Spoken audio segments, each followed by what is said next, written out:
Hello दोस्तों, एक और क्वेश्चन के साथ हम लोग फिर शुरू कर रहे हैं। एक नया क्वेश्चन। आपका टॉपिक वही है, क्या है?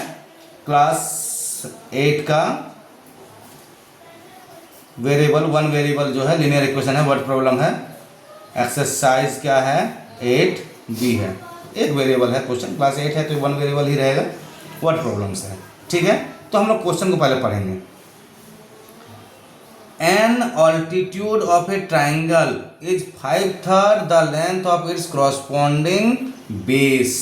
ठीक है, क्वेश्चन को ध्यान से देखिए। कोई ट्रायंगल है और ट्रायंगल का एरिया हम फाइंड करते हैं, तो इसका जो ये मान लीजिए यहाँ पर परपेंडिकुलर ड्रॉ किए, तो इसका क्रॉस जैसे half into B into H करते हैं ना एरिया फाइंड करने के लिए, तो ये परपेंडिकुलर है, ऑल्टीट्यूड है। जो एच बोलते हैं ना, परपेंडिकुलर ऑल्टीट्यूड एच तीनों एक ही चीज़ है।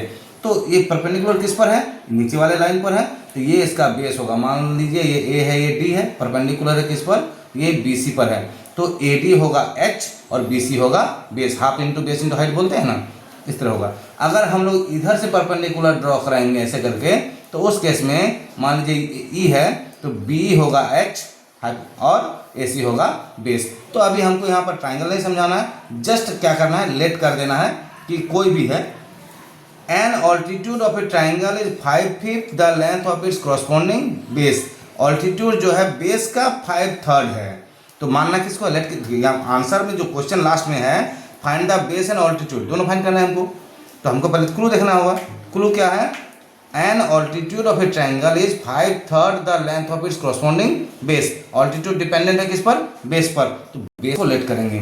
क्वेश्चन नंबर 17 है। ठीक है, late the base of the triangle be x। ठीक है, तो बेस x मान लिए, तो ऑल्टीट्यूड क्या हो जाएगा? ऑल्टीट्यूड क्या हो जाएगा? 5/3 of base. 5/3 of base that is कितना हो जाएगा? 5/3 into x, that is 5x/3, 5/3 of base. ठीक है, अब क्वेश्चन में आगे क्या दिया गया है? If the altitude be increased by 4, तो न्यू ऑल्टीट्यूड क्या हो जाएगा? तो 5x/3 है प्लस 4 इंक्रीज कर रहा है, and the base is decreased bye 2, new base क्या हो जाएगा? Decrease by 2। बेस हमारा क्या था? x था, तो न्यू क्या हो जाएगा? x-2 सेंटीमीटर हो जाएगा। अभी सेंटीमीटर हो, ब्रैकेट यूज कर सकते हैं। The area of the triangle remains the same. दोनों ही केस में क्या बोल रहा है? एरिया सेम है। तो हम क्या करेंगे? ए टी क्यू लिखेंगे अकॉर्डिंग टू क्वेश्चन। फर्स्ट में मेरा बेस ये है, ऑल्टीट्यूड ये है, एरिया क्या होगा?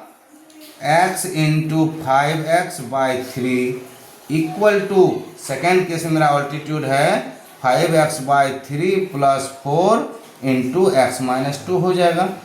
यहाँ एरिया है पुराना वाला, ये एरिया है बाद वाला। दोनों एरिया क्वेश्चन क्या बोल रहा है? इक्वल है। अब उसको हमको सॉल्व करना है। इक्वल टू क्या हो जाएगा?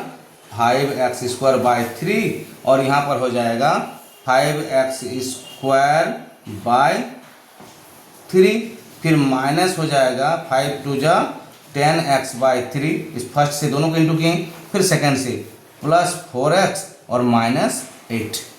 ठीक है, फर्स्ट इंटू फर्स्ट यहाँ हो गया, फर्स्ट इंटू सेकेंड यहाँ हो गया, फिर सेकेंड इंटू फर्स्ट यहाँ, सेकेंड इंटू सेकेंड यहाँ। अब क्या करेंगे? सारा x वाला को एक साथ करेंगे। तो सबसे पहले तो यहाँ देखिए, इसको ये वाला टर्म को अगर इधर लाते हैं तो माइनस हो जाएगा, साइन ऑटोमेटिक कट जाएगा। तो उतना शिफ्ट करने का जरूरत नहीं है, हम डायरेक्ट यहाँ से इसको और इसको काट सकते हैं। यहाँ पर क्या बचेगा? 0 बच जाएगा, मतलब कुछ भी नहीं बचा, 0 है यहाँ पर। इक्वेशन है, तो दिस इम्प्लाइज, फिर से हम क्या लिखेंगे? ये माइनस वाला को इधर लाते हैं, क्या होगा? या फिर सिर्फ 8 को इधर लाओ, 8 इक्वल टू क्या बचेगा यहाँ पर? 4x - 10x/3। This implies 8 equal to, इसका एलसीएम ले लेंगे हम लोग, एलसीएम 3 हो जाएगा। अब 3 4 यहाँ पर कुछ नहीं है तो 1 है, तो 3 4 जा 12x और माइनस हो जाएगा 10x। अब ये 3 इधर इंटू होगा। दिस इम्प्लाइज 8 3 जा 24 equal to 12x - 10x 2x। This implies 24 by, इस 2 को इधर लाएंगे, by 2 equal to x। This implies x equal to 12 centimetre. मतलब लेंथ 12 सेंटीमीटर आएगा। This equals to length, length मतलब नहीं, ये है क्या है, बेस है, length of base, length of base हो गया। अब ऑल्टीट्यूड कितना हो जाएगा, ऑल्टीट्यूड ऑल्टीट्यूड कितना हो जाएगा, तो 5/3 इंटू 12, 3 4 जा 12, 3 4 जा 12 इक्वल टू कितना हो जाएगा 20 सेंटीमीटर। डन।